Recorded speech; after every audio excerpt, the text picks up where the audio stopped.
Welcome back, Black women. Happy Friday, everybody. Um, Last week, when we were talking about life interruptions and who are you, there were several women who dropped comments in the chat naming some things that they realized that they had to let go of and release in order to heal. Yes? Yes. Wonderful. And I had a different topic for tonight, but a few of those comments really stuck with me. So I wanted to talk about things you need to let go of to heal tonight. Uh, it's so common for us to consider healing to be about adding more tools, learning more things, learning like how to do something as opposed to letting go of things, doing less things, choosing less things, participating in less things. Spoiler, those things are all the things that were from your survival mode. Amen. So tonight I want to talk about things to let go of when you are healing. Things you release like survival habits and survival beliefs and survival strategies that validly helped you in the past to get through your life and whatever you were going through, but now they are just draining the living daylights out of you, right? This video hopefully will help you create a more healed relationship with yourself, with other people, and build a life that you actually want. Amen? Amen. So let's do it. If you are new here, hello, you guys. My name is Rushni, AKA Glamazini. I'm a certified life coach. I'm also a content creator. I help Black women heal, amplify their gifts, and create lives they love that wildly love them back. I am live right now on Facebook, on Instagram, and on LinkedIn. I had a company reach out to me this past week about going live with them on LinkedIn. So sometimes I feel like I'm not getting the LinkedIn people, but I've had a couple, 3 people tell me that the LinkedIn people are there. So hello, LinkedIn people. Okay. Subscribe and follow me on all the platforms. Definitely subscribe at youtube.com/Lamazzini. If you are all about weekly videos on healing and creating a life that you love. Drop a pineapple emoji in the chat and let me know where you are watching from. Thank you for my pineapple, Marissa. Thank you, S. Oliver, for my pineapple. S. Oliver is one of my Finch app buddies. Girl, did you see that I lost my 400 and something day streak when I had to stay in the hospital with my son? I emailed them and begged them for it back, but I haven't gotten it back yet. I lost my streak in the Finch app, girl, as if they couldn't add more stress to my life. Anyway, my son is doing very well, Tamika. Thank you for asking. We are in this strange in between space because he is just short of 2 weeks from being um, discharged from the hospital from his 3 unplanned back surgeries, okay? And he still has a thing called a wound vac, which is very occlusive. So in a strange way, he is able to do a little bit more now than he might, we don't know, be able to do when the wound vac is removed this coming Monday. So right now he's chilling, he's having a great time. I just left my house. I am at my apartment. If you don't understand the logistics of that, you'll have to catch up, okay? Thank you for my pineapples in retroactive. Yeah, girl. I had a 400 and something. What is it? Let's listen. This is important. And if you guys don't know what the Finch app is, it is my task app that lets me dress up a little cute little bird. My bird is named Audie because Audacity all 2025. And I went with the name Audie. Okay. Is that you? Wait, are you Scout? It says Scout is visiting. It is you. You're visiting me right now. I'm such a weirdo. I'm such a weirdo. Do you see how I know? Listen. Okay, wait. Okay, focus, Rashni. Longest streak, 418 days. Went to the hospital with my son, lost my streak. They won't give it back. Anyway, I will put links to the Finch app if you want to be part of the shenanigans. because I chase joy, okay, and it makes me happy. So, let me get to the video. 10 things to let go of when you heal. Of course, I have more than 10 for you guys because you know how it goes, but I like to put a number on the video to rein myself in, right? So, first off, I want this to be participatory. If you can think of something that to let go of so that you can heal, something you had to let go of on your healing journey, something you are still learning to let go of, something that you have identified you need to let go of, but you ain't got it yet. Drop it in the chat wherever you are, so that we can have a conversation. The first thing is control. You have to let go of control in order to heal. Last week, Tasha, who isn't here right now, but she might show up, she likes to come. Tasha said, quote, "Control is my issue." When we were talking about life interruptions, you have to let go of the concept of control. The concept of control. I often say, I usually have this. If you guys see me, I'm looking up the actual definition of control because one of the things that you guys have heard me say often is we do not have control. We have influence, right? We do not have control. We have influence. The definition of control is the power to direct people's behavior or course of events. Um, let's see here. Determine the behavior of, supervise the running of, basically the power to make a thing absolutely happen, right? We don't have that. And unfortunately, one of the things we have to let go of, release, and unlearn is the idea that we are controlling any of this. However, if you don't let me see. If you don't take into account the nuance of influence, then you might have a tendency to think none of this matters. And I've been there. Don't go there. Okay. I have depression diagnoses. Thinking none of this matters is not the way to do it. You have to let go of the idea that we are in control of any of this. I like to liken it to aiming toward a target. Like let's say there's a dartboard. If you want to hit the center of the target, you have to throw the dart in that general direction. Are you going to hit the center? Maybe. Are you more likely going to hit something around the center that's in the vicinity? Yes. Are you even going to hit the board? Maybe not. You might hit outside of the board. But guess what? If you just start randomly flinging darts all over the place, you're definitely never going to get toward your goal, which is the center. And letting go of control and loosely holding your goal is one of the first things you have to let go of. You just have to. I have another analogy. I have lots of analogies. In one of my relationships, I would often reference crushing the butterfly. What I mean by that is if you want a butterfly to land on your hand, you have to open your hand and be able to and create an environment that is peaceful and in the direction of a butterfly feeling safe enough to land on your hand. But when the butterfly lands on your hand, you have to lightly allow it to do as it will, right? You can't grab it. If you grab it, you're crushing the butterfly. And so the idea of being in control of things is like crushing a butterfly and thinking that that's getting you to your goal. Often, it is doing the entire opposite. It's killing the dream. It's killing the goal. It's aiming toward a dartboard, not hitting the center every single time you throw the dart and flailing out like a wild animal, even though you're on the board. Like, listen, I don't mean to cuss because there's no reason to cuss, but like what just came up in my spirit is, bitch, you on the board. Like, what you might hit the middle, you might not, but my God, you're on the board, right? Right. So you have to release the idea that you are in control of any of this. I told you guys last week during the Life Interrupted video that I believe one of the biggest issues that we have is believing we're controlling it, the expectation that we are in control.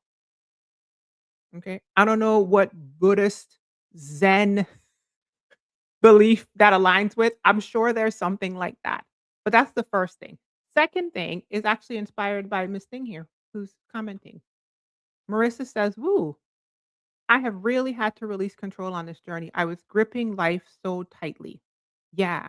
And your comment is the second thing that inspired this video.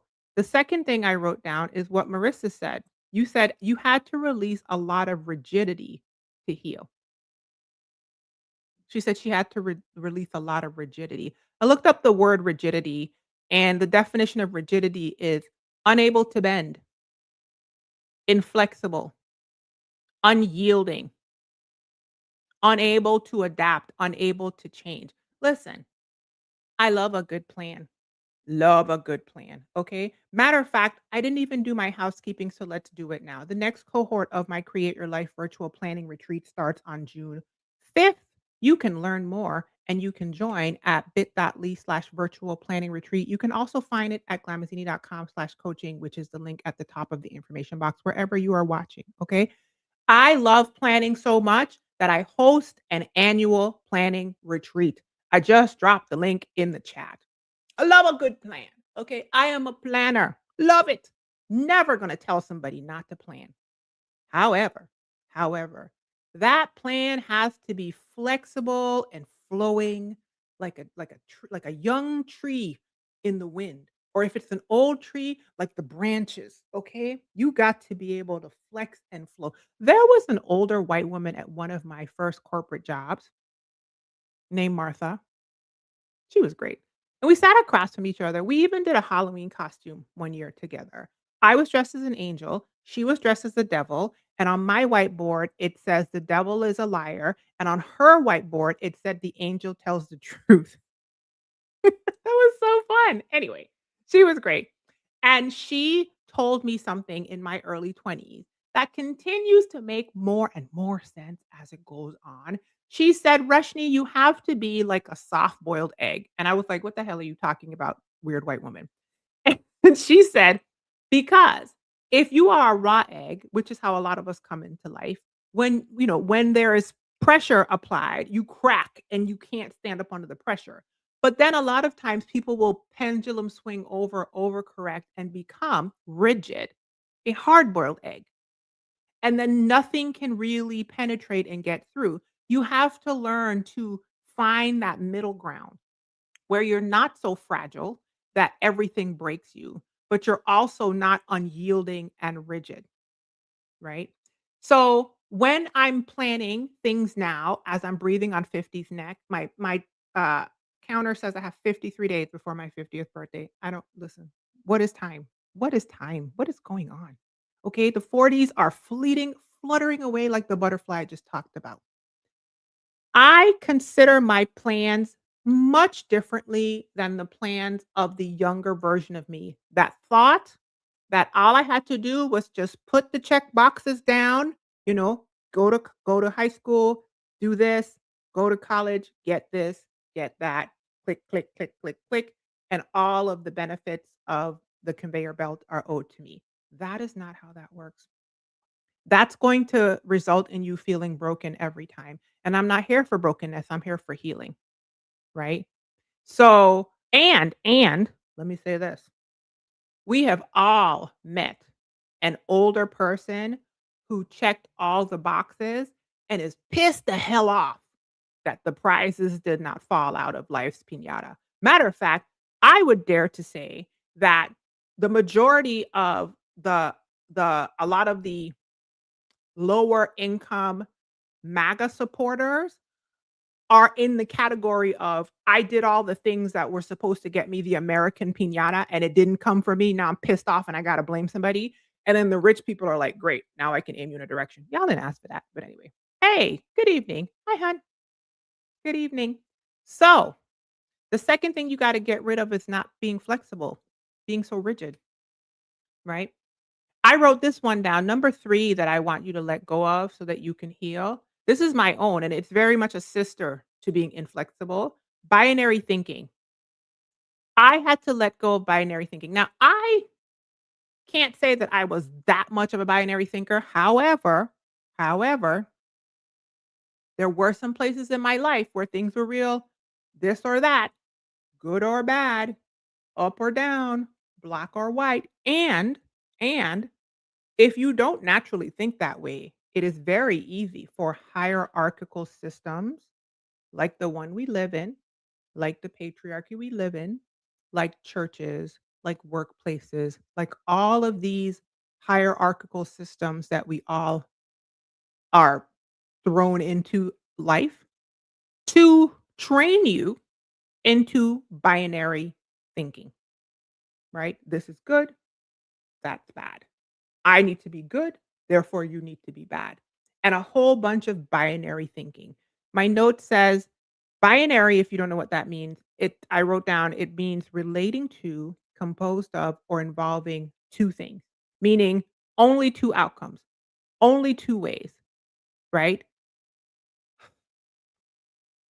Letting go of binary thinking allows me to live in the gray. And I understand now that life is actually in the gray. Forcing life into a binary for me, for my clients, and for people in my personal life, just observationally, causes so much distress. And it is a never ending pursuit because life is in the grays. People will send themselves crazy, monitoring themselves and also monitoring other people, trying to force a binary that does not exist. So, the third thing that I would encourage you to let go so that you can heal is binary thinking. I don't think there are a lot of things that are black and white. And for me, myself, Rushni, personally, most people that I meet who adhere to binary thought processes and systems all into their big age are some of the most harmful people I have ever met.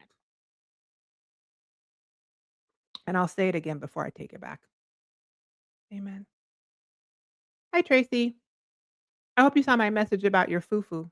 I can't hide you from the Africans, okay? But I don't like fungi either, so they might get you. This is cross-platform pollination. Thank you for my pineapple. Living lovely life. Wait, what is that? Living, loving life. Yay. Okay, right? So we're gonna let go of control, the idea that we have control over this. You don't have control, you have influence. We're gonna let go of rigidity and being inflexible. We're gonna flow. We're gonna flex. We're gonna surf. Okay. We're gonna not break, right?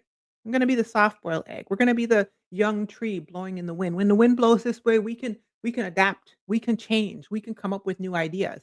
We can let go of one part of our plan and come up with another part of our plan. Sorry, Tracy. The woman said I don't have ADHD. I went in for the paperwork for the fact that I get distracted, and the woman told me I didn't have ADHD. But listen, okay. I just finished responding to you, so I was like, "Oh, let me tell her right here since she's here." This is a whole other conversation in a comment section somewhere else, you guys. Focus, rush me. And we're gonna release binary thinking, okay? The sooner you can start letting life exist in the gray, loosely letting the butterflies of life land on your hand and not crushing them or just scaring them off. You know what I mean? That is part of your healing journey. The third thing No, that was 3. The fourth thing that you're gonna let go of on your healing journey is people pleasing. Ah, people pleasing. People pleasing. A person who has an emotional need to please others, often at the expense of his or her own needs or desires. My God, on today. An urge to make other people happy. This is my notes. And to be, ready for this, positively regarded at your own expense. Oh, my. We become people pleasers often because of a trauma response in our early upbringing. That is a survival mechanism that we learn. I told you all of these things are often natural bents, temperament, or survival, right? People pleasing typically is a learned behavior that we picked up honestly in an environment where subjugating our needs to the needs of other people and becoming highly hypervigilant and in tune with other people kept us safe. Yeah. So you become trained to that. And you also become trained in plenty of environments that self sacrifice is good and self-focus is bad, right? I still see people online, grown adults, arguing about self-love being bad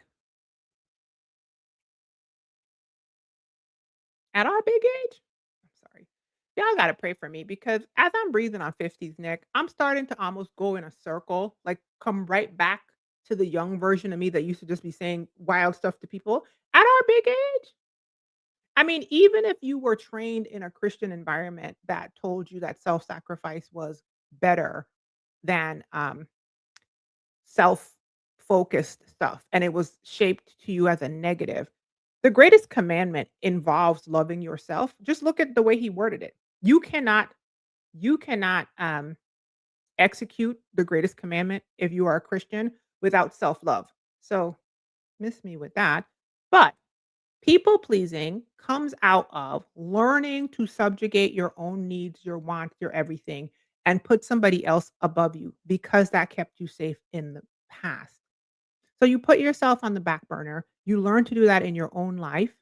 And then over time, that relationship that you were in where that helped you survive, that behavior now happens in all your relationships at work, everywhere, in your friendships, all of that, right? The problem with people pleasing and why you got to let it go, and I'm telling you this from experience, people pleasers are lying to themselves and other people. You have a fawn stress response, and your entire bit is self abandonment.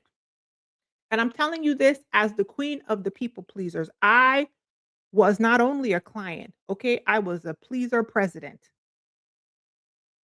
People pleasing played out into adulthood results in depression, self abandonment, dissatisfaction, and resentment of people who are taking from you when you keep bending over and giving. Okay. Prashni, listen, let me get hydrated. Hold up. I don't know why I just got so spicy. I don't know why I just got so spicy. I apologize, but I don't. It's true. So you got to let go of people pleasing. You got to let go of the trained behavior of equating your suffering to loyalty and love. I'm not saying it's easy, and I'm also not saying it's a light switch. It's a journey. That's why it's called a healing journey. But you got to start the journey of letting go of mistaking your hypervigilance about that other person's need as anything and responsibility for them as anything more than a learned survival behavior and anxiety. And you have to start learning to stop constantly fawning and trying to earn people's love through making yourself useful. You are not a scissors. You are not a tweezer. You are not a tool. Y'all know how I feel about identity. I even forgot listen, this video is a mess because I forgot to tell y'all the theme of the month. This month's theme is all about identity. Creating your identity. Identity is the answer to the question, who am I? Okay? Black women often are trained to be the roles in other people's lives. Marissa, I don't know what got into me just now, but I have to go backward to go forward. Okay? So oftentimes when I'll ask a Black woman when I'm coaching, "Who are you?" She cannot answer the question without telling me the roles that she is in other people's life. She's somebody's mother, somebody's auntie, somebody's pookie, somebody's boo-boo, somebody's cousin, so and so's sister, somebody's pastor. She's an accountant, she's a this and a that. And I'm like, "But who are you without all the roles that you play in other people's lives?" This is why I'm saying you are not a tool, people pleaser.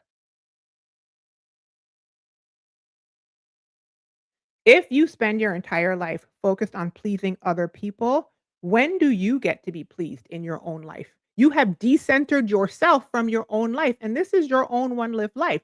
And the reason why you have to let go of things is to create an identity and or discover an identity where you can answer the question without always offering roles. I'm not saying roles are bad. Roles are a choice. Roles are reflective identity. But your life starts from who you actually are, and then you go out into the world and bring that out. There's a Who Am I workbook linked in the information box of this video if you're interested. It's free. You can go click the link and you can get my free Who Am I workbook. It's one of the ways that I help Black women or anyone start answering the question, "Who am I?" Okay? So the fourth thing you have to let go of to be able to heal is being a people pleaser. And this thing is really insidious. Like, as a former people pleaser who is onto it, you can be really just living your life trying to be a kind, loving person and self-abandoning to the point that you start feeling resentful and you're like, "Why am I resentful?" Often the resentfulness that you are feeling is a is an internal job. You're perpetuating it to yourself. There's a lady going viral on TikTok recently about being jealous of her friend. I only recently saw the video. I saw a lot of people responding about her video and see the video. And I was thinking,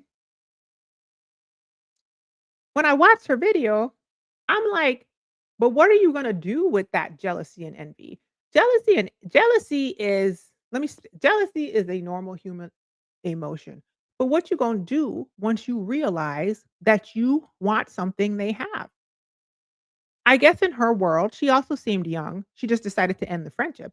In my mind, I'm like, don't become resentful and jealous of someone without metabolizing that emotion and using it to create something in your own life. If you see somebody's jacket and you like it, ask them where they got the jacket and go get the jacket. Don't just sit there frothing for the rest of your life about how you wish you had the jacket. Go get it.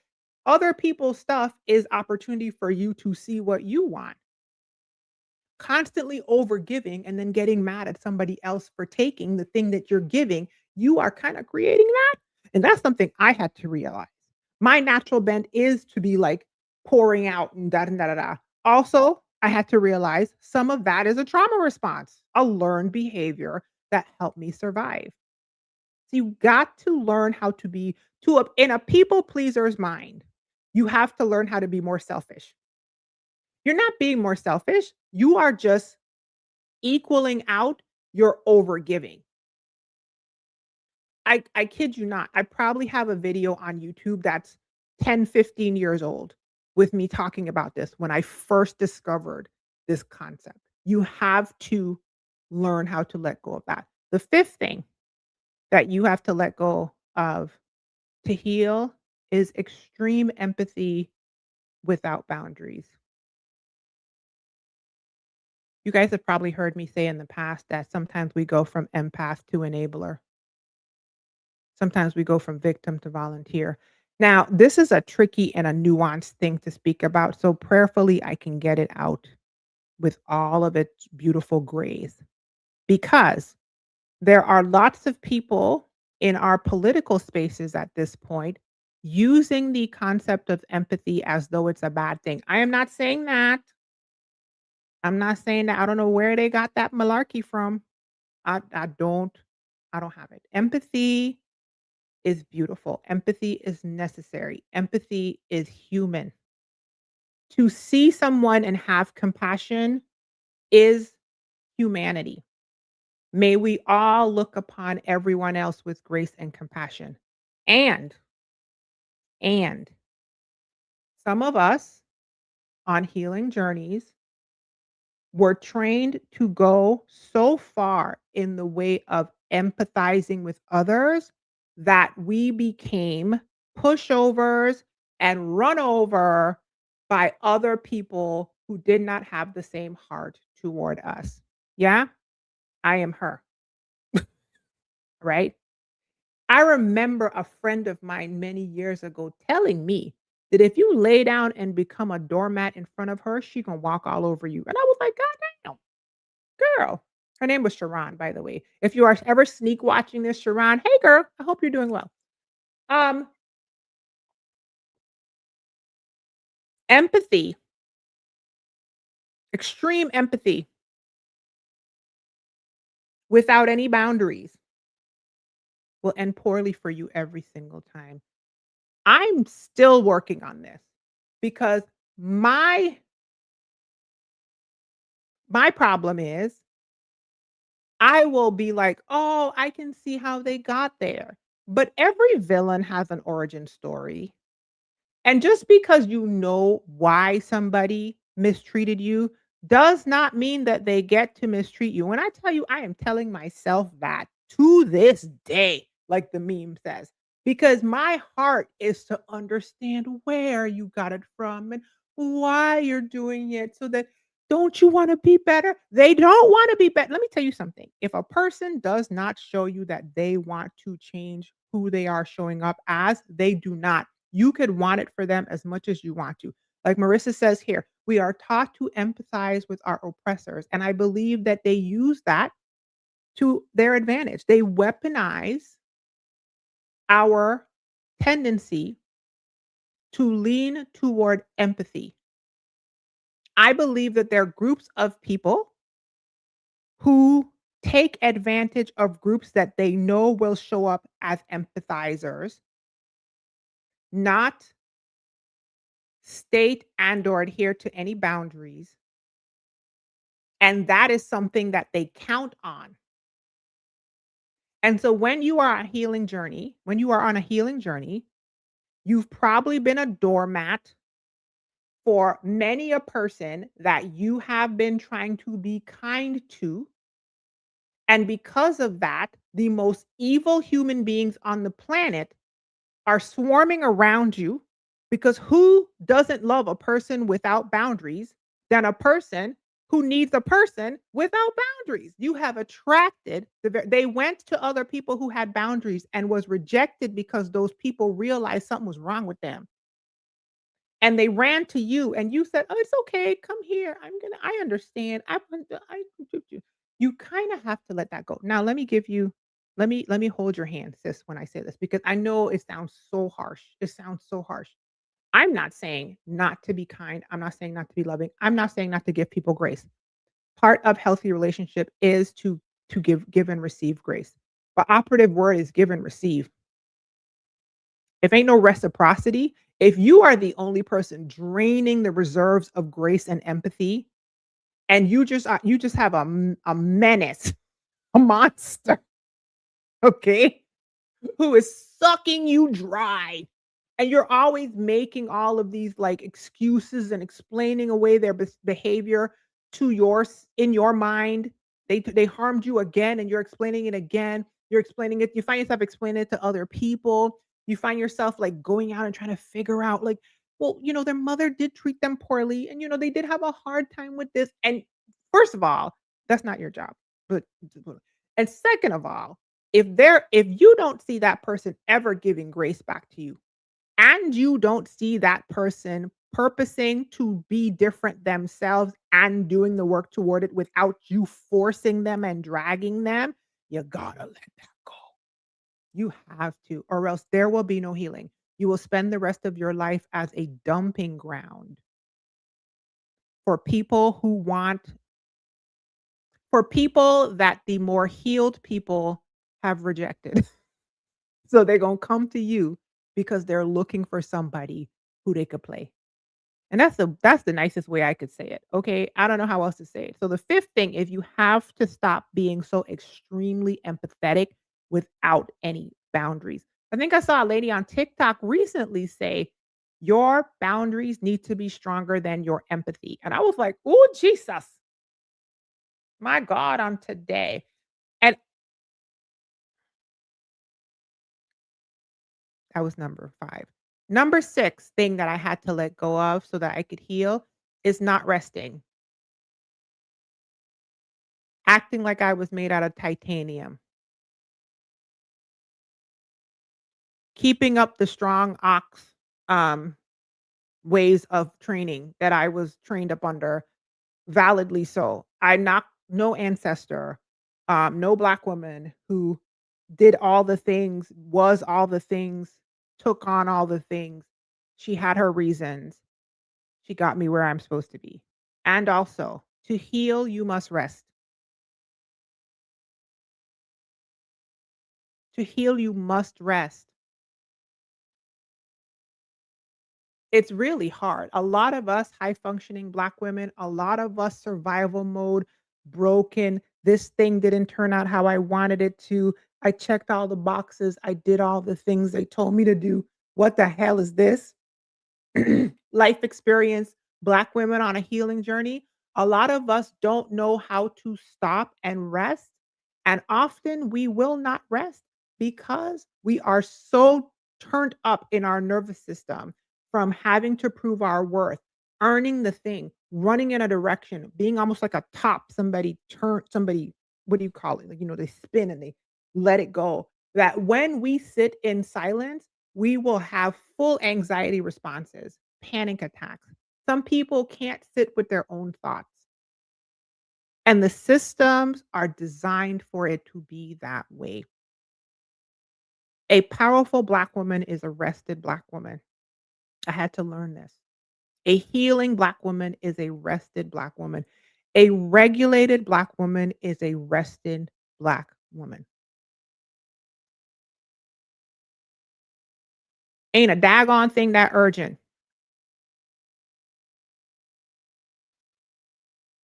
This season, it's a lot easier to tell us this than it has been in past seasons because a lot of us have decided to just let it burn. The reason why you so turned up is because you're a tool in the toolbox of the system. Everybody lets everything get flicked up. They don't do anything about it. And then they expect Black women to come running in like scrubbing bubbles to clean everything. Sit down, girl. Girl, sit down. Sit down, girl. Girl, sit down. Sit. What did I put on the thumbnail? I said, I said, put it down, girl. And I'm not saying it's easy. Like I said, it is very common to try to rest for the first time as a Black woman who stays busy, booked and busy. Okay, booked and busy and on her way to an autoimmune disease. Girl, booked and busy and on your way to a stroke early.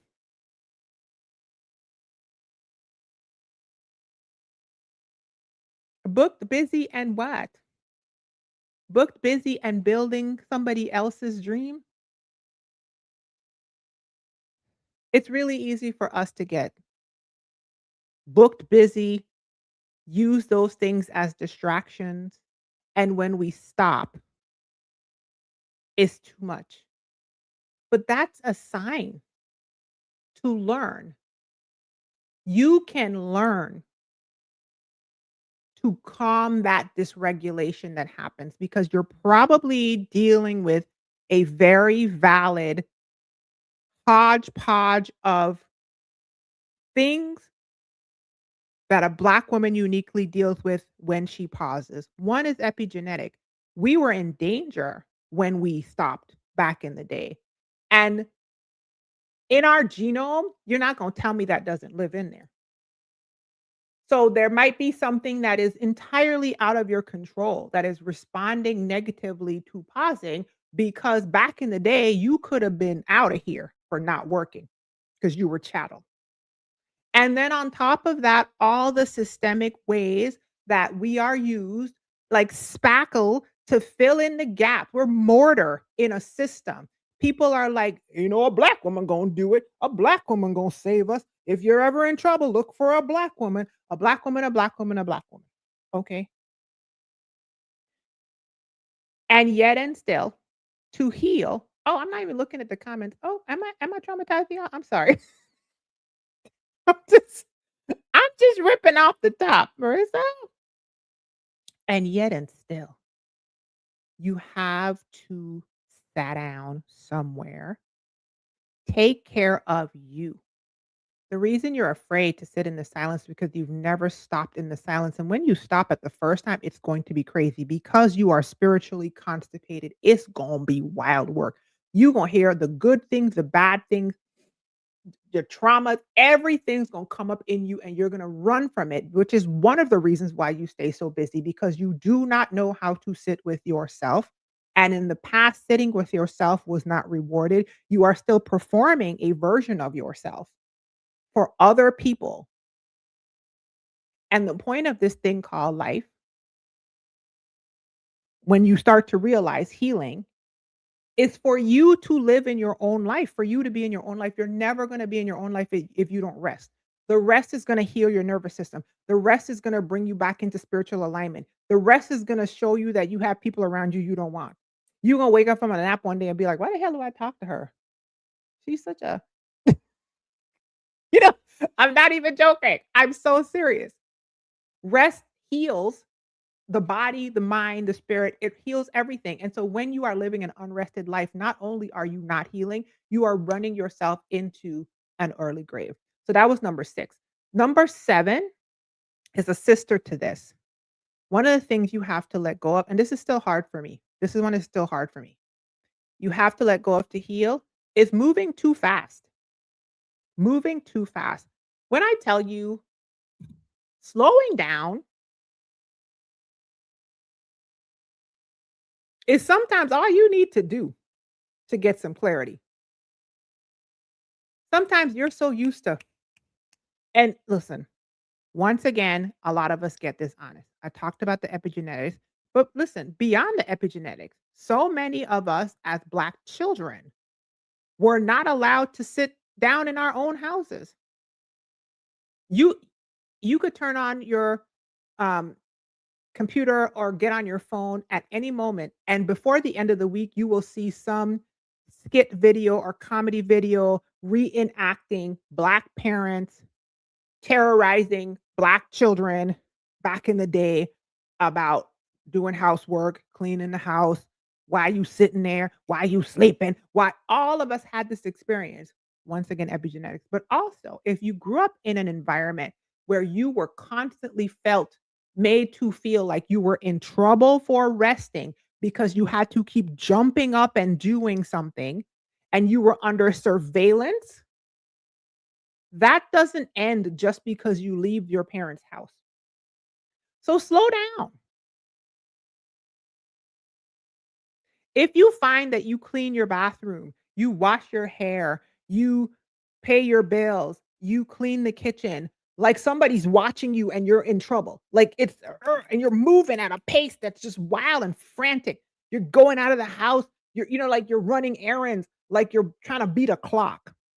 Slow down. I promise you, it's probably gonna be one of the hardest things you have ever had to do if you are a dysregulated, hyper vigilant, high functioning Black woman who still feels like her worth is in what she produces. Just moving slower. If you want a little bit more information about it, you can look up mindfulness practices to get you in that direction.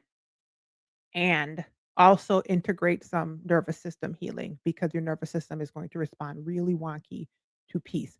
But one of the things you have to let go of is moving so fast. Don't go chasing waterfall. I'm sorry, it came up. But I think you're moving too fast. Slow down. You will be amazed. Okay.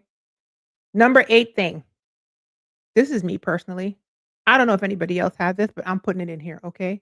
You have to let go of checking out and dissociating. What do you mean by that, Rushdie? My personal coping mechanism was checking out and dissociating. Why? Well, I didn't know I was doing it. It wasn't like I was intentionally doing it. I actually learned I was doing it 6 years ago now at the head of the pandemic. So January 2020 is when I remember having this conversation with my therapist and actually understanding it. I think he tried to tell me about it years before, but I was so checked out, I didn't even understand what the man was talking about. Okay. What does that mean? To heal, you have to be present. Yeah. To heal, you have to be present. Hope I can get this out. You cannot heal if you live your entire life in the past in your mind, in the future in your mind, or when you are in the present, you keep leaving because you can't handle the scandal. That is not a healing journey. That is a big old stew pot of trauma response. Okay. I think you guys have heard me say it in the past. I haven't said it a lot recently, but now is all we have. Now is all we have. I don't care what's going on in the world right now. I don't care what this orange menace with the big old cankles and the diaper and the dementia allegedly is terrorizing us with. before or after this. The only thing that's happening is you are listening to Rushni talk to you and call the president names. That's all that's happening. Now is all we have.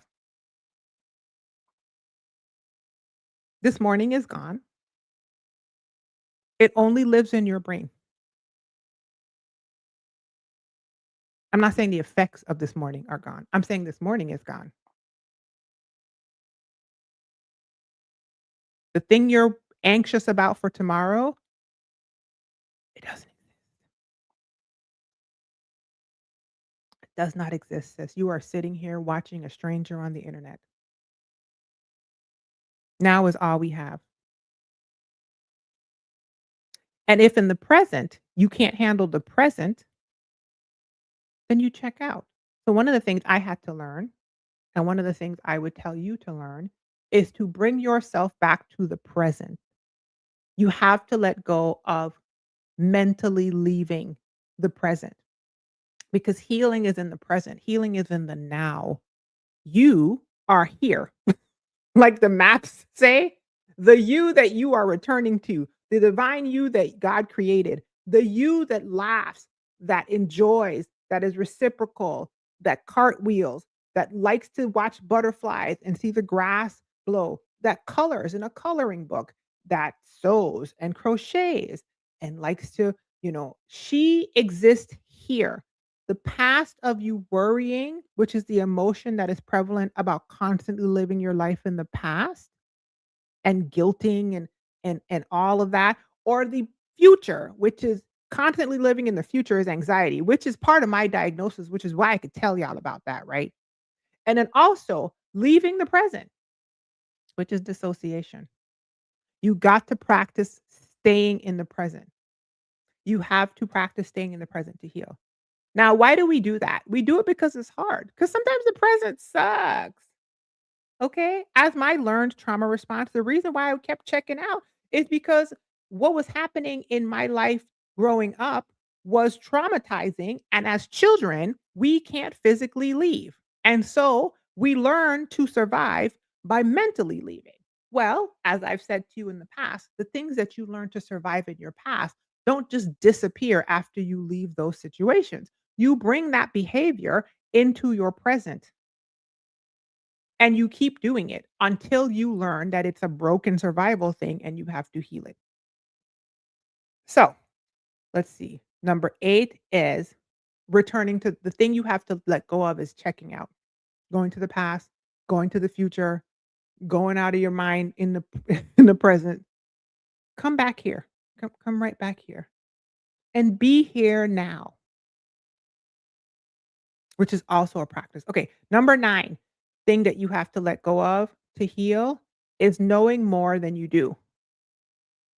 Knowing more than you do. I love a good research study.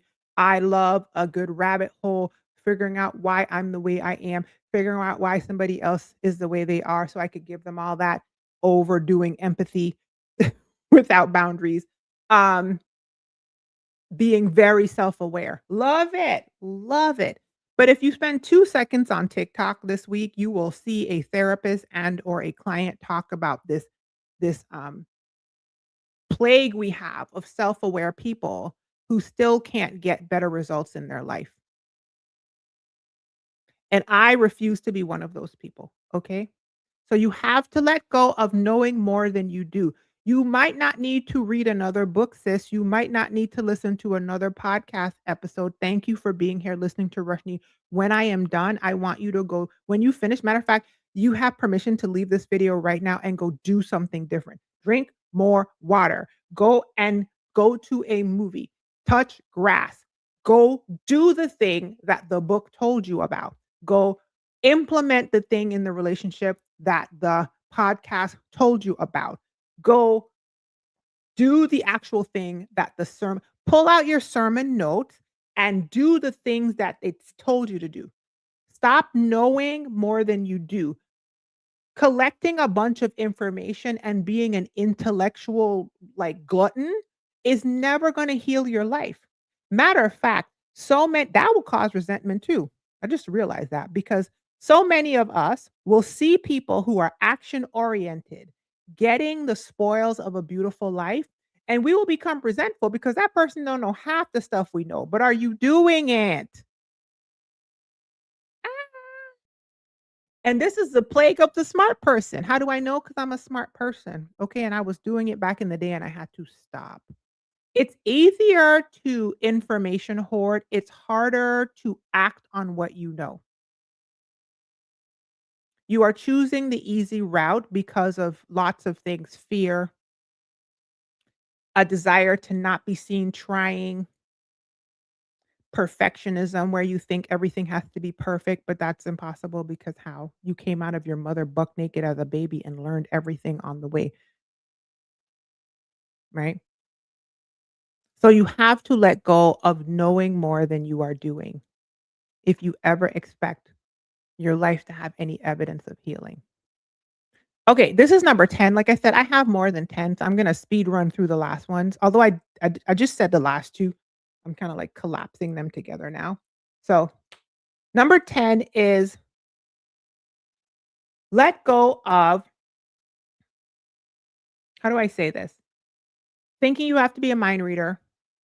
Imma put these all together. Assuming that you are responsible for everyone else's everything, emotions, responses, all of that, and thinking that you have to anticipate every problem. All of this goes back to the hypervigilance of the learned behavior of needing to survive. Walking through the world as an adult in a job environment, in a church environment, in a relationship, in a friendship, and feeling like you are the end all be all of everything, every outcome. And if it goes well, it's up to you. And if it goes poorly, it's up to you. And you have to manage everybody's this. And if you don't, da, da, da, da, there's a little narcissism in there. You hear the self centeredness in that? There's a little narcissism. I don't know. I'm not a therapist, but it sounds like a sprinkle of narcissism in there because it sounds like it's all about you. And also, you may want to consider that you are surrounding yourself with emotionally immature people, and that's why you have to keep put, what is it? Filling the gaps. So you have to let go of believing that it is your job to manage, anticipate, control, assume responsibility for, and mind read grown ass adults. Oh, I forgot I'm on LinkedIn. Sorry, LinkedIn, but I'm not sorry. Grown ass adults. Okay. One of the things that has healed me so much is letting people have the life that they are creating. My God, on today, because the way that I was trained to, and then just went on to other relationships to manage the emotions of other people and never let them get the outcome that they were creating, almost become a shield for them. Because I guess somewhere in my brain, I figured out then maybe I would be lovable. Girl, I don't know. Okay. But sometimes people just have to fall and bust their head to learn a lesson. And it is not my job to be your cushion. Okay. Because every single time you land on me, I'm getting hurt. So it took a lot of learning over the years. But nowadays, I mean, with some grace, it's still a process. Okay. And not with my son. Not with my son, okay? I'm still his cushion. But the rest of y'all grown ass people, y'all gotta bust your head and leave me out of it. You gotta, at your big age. I'm not saying not to come in sometimes, but once again, is this person showing any attempts to grow the hell up and create better outcomes? Or are they just out here wilding and profiling and expecting you to catch them and never hit anything? Sometimes you need to move out of the way and let them hit.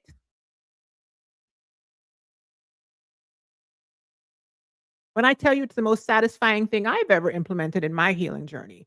And it takes so much weight off of you because you don't spend no more time anticipate. Like you realize how little time you are spending with yourself and how much your calendar opens up. Next thing you know, you're at a concert, you're cooking a whole you got the crock pot going, the birds are chirping, okay? Because you don't have 4 hours a day trying to keep this person, this bull in a china shop, from tearing themselves and everybody else up. That's not your job. Mm. I don't care who taught you to put yourself in between everyone. Listen, I know where you got it from. I told you, you got it honest. Let it go. Put it down. Let them have it. Be very intentional about when you choose to intercept people's consequences and only do it at a limited capacity when you know that that person could use a little leg up. I'm not saying never do it. Don't just become like a horrible human being. But when you can create a monster of a human being. We all know people whose like parents or somebody just never let them actually get their due results, like the person at work, and then you have to deal with this giant baby. And you might be contributing to people being a giant baby by always taking on responsibility for their emotions. Adults are responsible for their own emotions. Adults do not expect you to mind read. Adults do not expect you to anticipate every problem. I'm not saying don't anticipate things. I'm saying the expectation of that 100% is an emotionally immature person. You might want to let go of that. Okay, let me speed through. The other thing I had to let go of is avoiding getting feedback. Avoiding getting feedback. Okay, this is another nuanced thing. I have a personal belief that people who cannot receive feedback from other people, from life, are some of the worst human beings on the planet. Okay. Why is that? Because in my lived experience, I have found that life and people will give you feedback and you kind of have to parse it, the wheat with the tear. I'm not saying everybody can tell you who you are. That's not how it is. Remember, my whole idea of identity is an inside job. You bring who you are with you. However, you can get a lot of information, especially if you're showing up in a negative way from people who are interacting with you, and you can decide, do I want to be that? Right? Let's say people are experiencing you over and over and over and over in a way that you don't want to show up with people and you want to make that correction, right? We talked about not being rigid and being able to adjust, right? Let's say you want to be a better listener. Let's say you want to become a better friend. Let's say you want to XYZ. A person who does not take feedback off is our president. That's all I got to say. So you got to learn how to take feedback. You don't take 100%. Like I said, you got to parse it, wheat with the tear. But a person who will not take feedback and just keeps pushing back on everything they do is perfect and everything they do is great, they turn into the man that them people elected. Let's move on.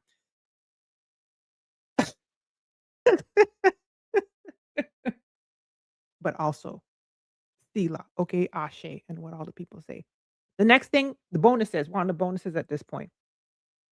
The other thing you need to let go is needing an apology. Ooh, I could have made a whole video about this one. You don't need an apology to move on with your life. You don't need an apology from that person. You're probably not going to get an apology from that person unless they are on their own healing journey and they want to grow and become better. Oftentimes, the person that wounded you is not the person that's going to heal you. The person that broke you is not the person that's going to fix you. You're putting too much of your life and your timeline in that person's hand. They sucked back then. They probably suck now. Do not let them F up your future. You do not need an apology. Let it go. Figure out some other way to soothe the scar that will exist. I'm not saying that it'll go back to how it was, it will not. I'm saying a scar will exist, but scars are stronger than regular skin. I don't know if you need therapy. I don't know if you need to learn how to dance. I don't know if you need to sing. I don't know if you need to go to the gym and punch a punching bag. You do not need an apology to heal. Remember the binary thinking. When I get an apology, I will. One day they'll apology in the fairy tale. Then you're in some other reality hoping and dreaming for years. You're not going to get it. I'm not saying you're not going to get it, but I'm saying you don't need it. If they come with it, great. You're the unicorn. You got the good outcome. Yay. But you don't need it. So let go of putting your life on hold, putting your healing on hold, putting your growth on hold, putting your joy on hold, waiting for a person who mishandled you and your heart to somehow become emotionally immature overnight and apologize, do not do that. Do not make yourself a hostage to somebody else's timeline. Okay? Speed run. I got two more things. Let go of not inspecting your anger, your rage, and suppressing your emotions. Okay. What do you mean by that, Rushni? Anger and rage have information in them. Emotions are like indicators on the dashboard of a car. They aren't driving the car, but they're telling you that something needs to be addressed. Let go of ignoring the emotions, the valid human emotions that are coming up, but also do not let the anger and the rage drive the car. But let that thing come up. I spent many a year cussing people out in therapy and in my journals. Last year, I cussed somebody out 2 weeks straight, and when I tell you it made me feel amazing, but then I realized that's not who I wanna be, so I had to stop. But it was great because in those emotions, there's information, right? Don't suppress your emotions. Find healthy places, safe spaces for that potentially negative and positive, but let's just say negative, but both to come up, express it, and investigate it. Ask it questions. Why am I so upset? Why do I feel this river of rage coming up? Why does this thing make me so happy? Why does this thing make me so afraid? There's so much healing information in allowing your emotions to come up and out of you and metabolize them like food, like chew on them and get the good things out of them. Let the waste go away. Get rid of the waste and use the stuff that the emotion taught you. So you have to let go of not investigating rage. Specifically, rage and anger are really good ones because they always say that they're cover emotions. I don't know if that's true or not, but ask some questions. If something pisses you the hell off, great. Why? There's something in there that's going to heal you. There's something in there that's going to tell you that this person, place, or thing might not be safe to you or that you have to make some adjustments. So let go of suppressing your emotions, good and or not the best, and let go of not becoming curious and investigating the emotions when they come up. Because if something causes you immense amounts of joy, wouldn't you love to know why so you could add a little bit more of that in your life? Like it's like when you go to a restaurant and you eat something that's delicious and you're like, "Oh my god, what is that? What is that taste? What is that taste? What is that taste?" And then you ask the person, "What is that?" And they're just like, "Oh, it's the so and so sauce with basil." And you're like, "Basil? Hmm." And then you realize that you love basil. Next thing you know, you growing basil plants in the window, you making basil lemonade, you putting basil on your cornflakes, basil in the fish, basil in your soup, basil on your bed, basil in the shower. You're Miss Basil. You done change your name to Basil. Don't you want more of the thing that your emotion indicates is an amazing thing in your life? And don't you want to get less of the thing in your life that is causing you deep rage? Okay. I do not basil in your shampoo. Okay, Marissa, you have learned that basil is where it's at, but you wouldn't know that if you didn't ask. And also rage. Okay. When I tell you, realizing that I had some rage and being like, I was so checked out for myself, I couldn't even put together where the rage was coming from. But also, when you start asking that thing questions and you start putting the dots together, you're like, oh my God. Oh my God. Right? Lucille said, hello is the pissing off for you to see the blessing and the cussing out your lesson. Yeah, I had a moment. I've had a few moments where I let myself rip. Okay. Not who I want to be in this world, but I'm not gonna lie to y'all. Felt amazing. Listen, unblocked something that was in me, asked it a lot of questions, and have made adjustments, making adjustments. and then decided, "I don't wanna be that person. I'm not gonna spend the rest of my days being controlled, dysregulating because of something that upset me. But if it upset me, Imma let it come up and Imma ask it some questions because I don't want any more of that in my life." And the last thing that you need to let go of in my speed run is ignoring your nervous system and ignoring your capacity. Ignoring your nervous system and ignoring your capacity. My God, if I understood nervous system work when I started all of this, I would have been so much further. You are a spirit, you have a soul, you live in a body. Do I know that to be true? No, it's a construct. None of us know what we're doing. Okay, just rock with me. This body has a nervous system.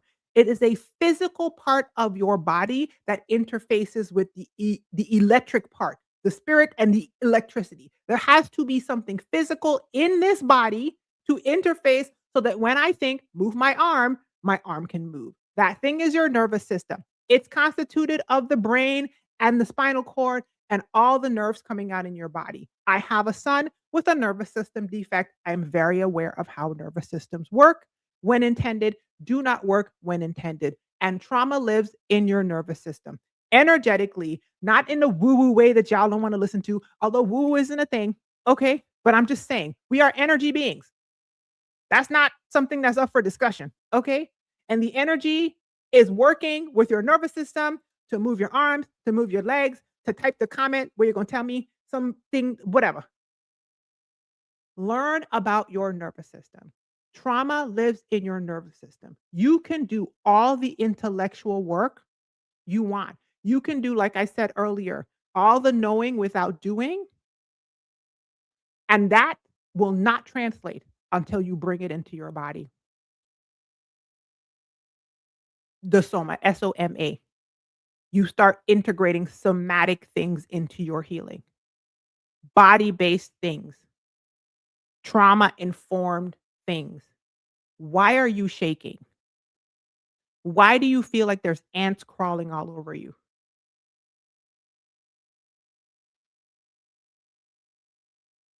Why are you having an anxiety response right now? Why is your stomach flipping? Why are you unable to talk to this person without your breath getting like you can't take a deep breath? You can't speak. Why are you losing your voice in meetings at work? This is nervous system. And then the last one I put, which is I put it on the same line, is also you have to stop ignoring your capacity. Capacity is how much you can hold, right? And everybody's unique in their ability to have capacity. Maybe you come into the world with a certain level of how much anything you can hold, stress, weight, work, things you have to do, people. Some people have a larger capacity for relationships with others. Some people, they can only deal with one person at a time. Some people are easily overstimulated. Some people are not. Some people have a large capacity, a large energy store, a large everything, a large capacity to handle stress. Listen, I've been trying to get God to take me off his strongest soldier list. I'm trying to I need God, listen, I need 5 years off the strongest soldier. Matter just give me a second to breathe, okay? Because apparently God thinks I have a high stress capacity. But anyway, ignoring your capacity is what you need to let go of. What do I mean by that, Rashni? To create a life that you love, to live a more healed life every day, you get to say, "That's enough.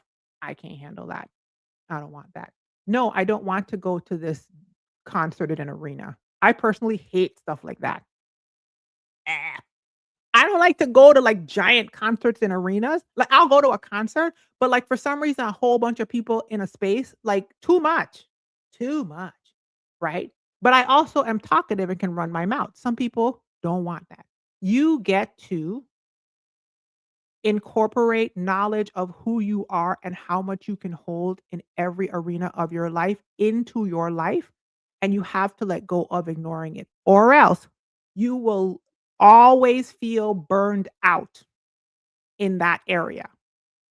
Too much stress, too many people, too many assignments, too many things on your to-do list, too many other people's um, volunteering for other people's things, too many trips. Girl, I don't know. Too many financial obligations. Too many, too many, too many. Don't do that. Stop ignoring your nervous system and stop ignoring your capacity. Okay. Well, that's it, you guys. I hope that this was helpful for you. If you would like to work with me as your coach, I offer one-on-one coaching and I offer a virtual planning retreat, which is my group coaching. I dropped a link if you'd like to find out more about how you can work with me, glamazini.com/coaching.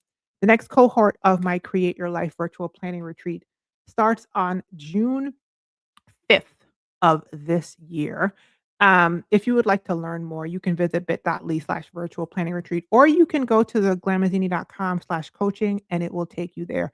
The Create Your Life virtual planning retreat is where I intentionally help Black women design the next season of their life in a group session. It is my group coaching, right? When the women join, they spend a week focus doing self-paced videos, audios, and modules, and there is a workbook.